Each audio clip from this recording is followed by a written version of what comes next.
All right, guys, welcome back. Welcome to the next tutorial.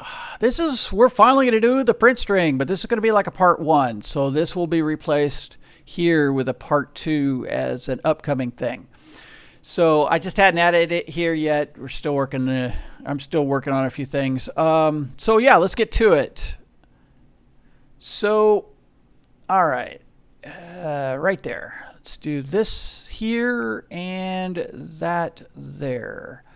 Also, too, I've adjusted a few things here. In fact, I'll just go ahead and bring it down. Let's see. Let's start with this one. All right, so I'm just going to leave that there for now, and we'll come back to this. Okay, so in here, scrolling all the way to the bottom. If you recall, this function here was up higher, and I've pushed it all the way to the bottom because of this. I've added this here so that we set as a defaults, or the defaults, for the font. Now, this is probably a bad idea to do this, but for now, this works when we go to initialize this. Okay, so we're setting a default color, a default position, the set font spacing, and set font size. Pretty self-explanatory. And then that way I can shove this all the way to the top, and of course I may end up putting these inside of its own initialization. I just hadn't done it yet. Maybe just these two. I don't know. We'll see. So we set the cursor position, because if I don't set any of this, then what happens, is we default to the very top right as 0, 0 position. We set the font spacing. Right now its default is 0. Now font spacing is whatever space is in between each character. Okay, that's in between. And then the font size, that's pretty self-explanatory. It's how large the font is. All right, so now that we know how this all works, we now have the ability for dynamic sized text. So yeah. Now, before we get going, we have the \r and the \n. All right, so the \n means a new line feed, and the \r means a carriage return. Now, the carriage return puts the text all the way. It shoves it all the way to the left. Okay?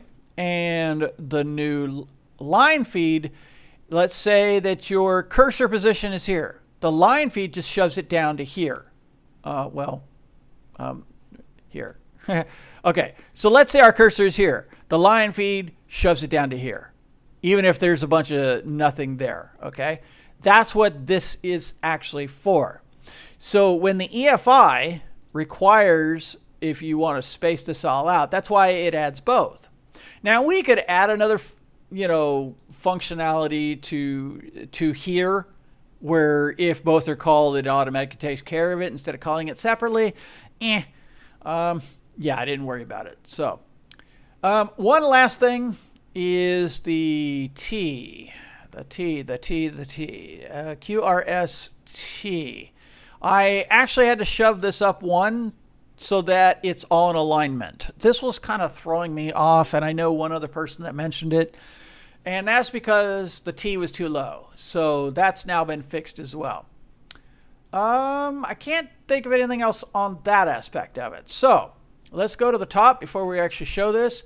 Don't worry about the pixel positions. The pixel positions was part of the get character, and if you want to know more about that, go watch my custom fonts video. Okay, so this will not be covered. All right. In fact, I could probably shove this up above, down to right there, but I'm not going to worry about it for now. Okay, so set font spacing. This is what the code looks like, and of course I had this global right here. The font size, there's the global, and here's how the font size works. This is, in other words, if the font spacing is below a 0, we just set it back to a 0. That is just precautionary. In this, however, the font size, if we go below a 4, then what happens is the text will disappear, because it would become too small. So this is why I defaulted as a 4.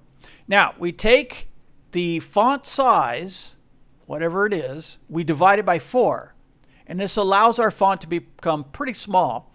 And that will be set into this global right here. So now, below here, before we get to that printf, we have a struct for the X and Y position. And that's how we can set the cursor position on the screen, wherever that we want to set the text. So we set it up here. And then in here, we just verify to make sure that, hey, they're not too large, not too small. Technically,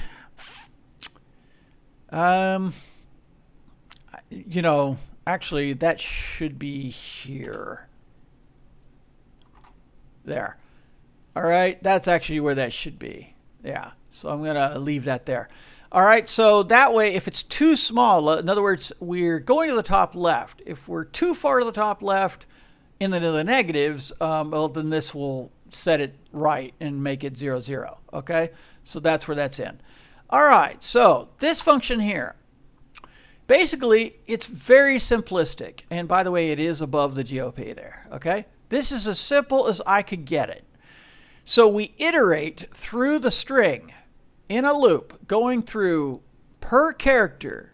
W, E, L, C. We go through each character and we just advanced I after the fact, once it comes back up into the loop. We're checking, okay, is a new line, which is what the 10 is, going back. Right there. Yep, there it is. So that's the new line. And we've also are looking for the R here. All right. And that R is the 13 right there. Okay. So just so you can see that. Now, for the new line, we're just basically shoving the cursor down. So that's the Y position. That's the cursor. The M I just threw there for my cursor. You never know. Might be for something else. So I just threw that in there. And then this is the X position, which is the left and right. So the Y is up and down, the X is left and right. And so we just basically, if we get a 13, we just shove it all the way to the left, to the beginning of the line. Okay?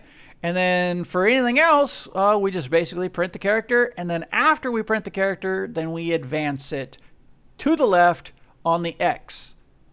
And we advance it by 1 character plus whatever the font spacing is and the current size.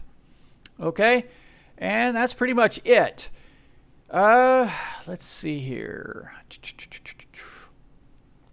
Now the 5, I believe I did that because it is vertical up and down this way.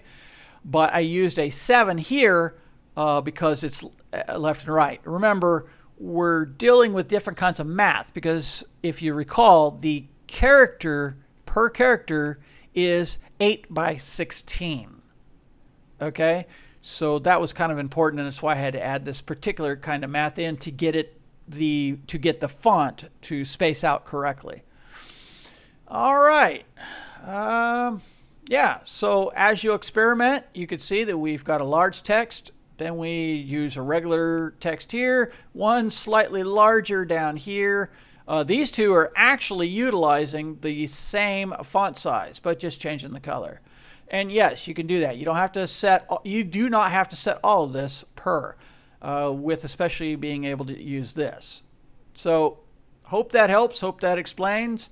And yeah, let's get to looking at this and seeing if that actually works. So I'm just gonna save that. Nothing to save there. So I'm just gonna close that.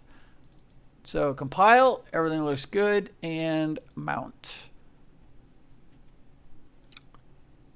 Wait for it. Come on, you little beast. Thank you. And here we go.